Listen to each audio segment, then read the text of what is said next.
श्री कृष्ण, राधे राधे। आज मैं आपको रामायण का एक छोटा सा प्रसंग सुनाती हूँ, जिसमें घास के तिनके का भी रहस्य है, जो हर किसी को नहीं मालूम, क्योंकि आज तक हमने हमारे ग्रंथों को सिर्फ पढ़ा है, समझने की कोशिश नहीं करी।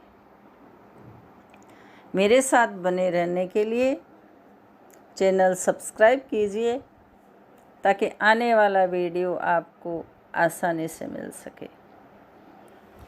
रावण ने जब माँ सीता जी का हरण करके लंका ले गया, तब लंका में सीता जी अशोक वृक्ष के नीचे बैठकर चिंतन करने लगी।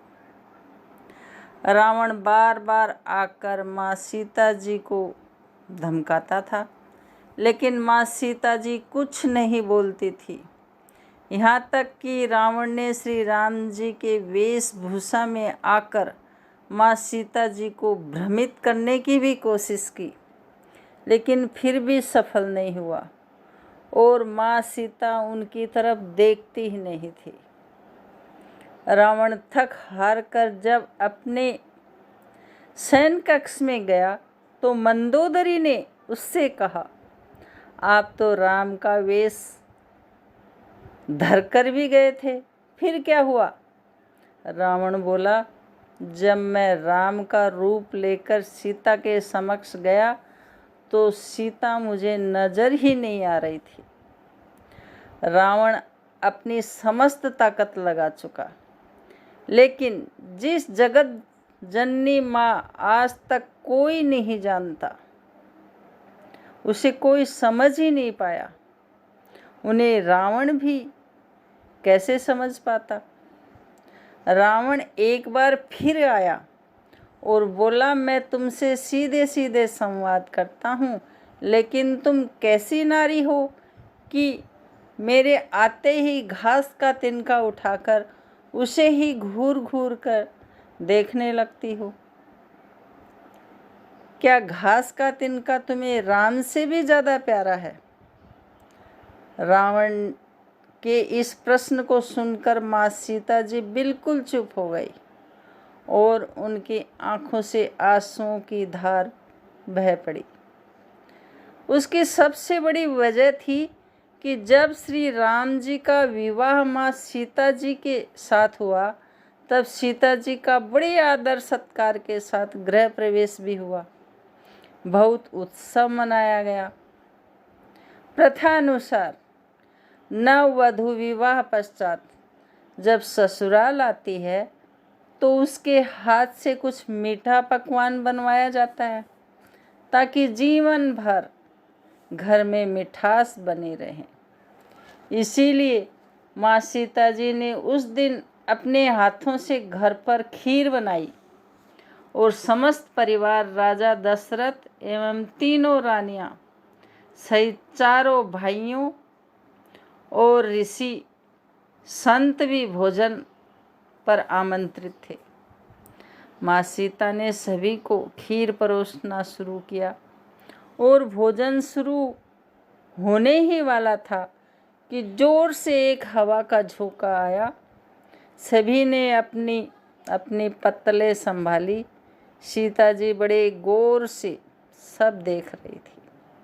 ठीक उसी समय राजा दशरथ जी की खीर पर एक छोटा सा घास का तिनका गिर गया, जिसे माँ सीता जी ने देख लिया, लेकिन अब खीर में हाथ कैसे डाले, ये प्रश्न आ गया। माँ सीता जी ने दूर से ही उस तिनके को घूर कर देखा। वो जलकर राख की एक छोटी सी बिंदु बनकर रह गया। सीता जी ने सोचा, अच्छा हुआ किसी ने नहीं देखा। लेकिन राजा दशरथ माँ सीता जी के इस चमत्कार को देख रहे थे। फिर भी दशरथ जी चुप रहे और अपने कक्ष में पहुंचकर माँ सीता जी को बुलवाया। फिर उन्होंने सीता जी से कहा, मैंने आज भोजन के समय आपके चमत्कार को देख लिया है आप साक्षात जगत जननी स्वरूपा है। लेकिन एक बात आप मेरी ज़रूर याद रखना, आप जिस नज़र से आज उस तिनके को देखा था, उस नज़र से आप अपने शत्रु को कभी मत देखना। इसीलिए माँ सीता जी के सामने जब भी रावण आता तो वो उस घास के तिनके को उठाकर राजा दशरथ जी की बात याद कर लेती थी। तृणधर ओट कहत वे देही, सुमेरी अवधपति परम स्नेही। यही है उस तिनके का रहस्य।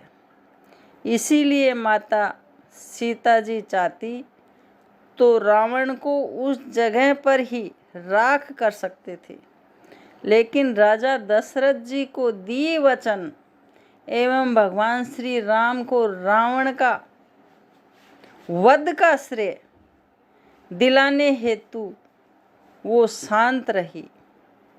ऐसी विशाल रिधिया थी हमारी जानकी माता। जय हो प्रभु श्री राम जी की। अगर ये प्रसंग आपको पसंद आया हो तो लाइक करें, फैमिली फ्रेंड में शेयर करें, बेल आइकन प्रेस करें ताकि आने वाला वीडियो आपको सबसे पहले मिले। और चैनल सब्सक्राइब कर रखा है तो कमेंट ज़रूर करें।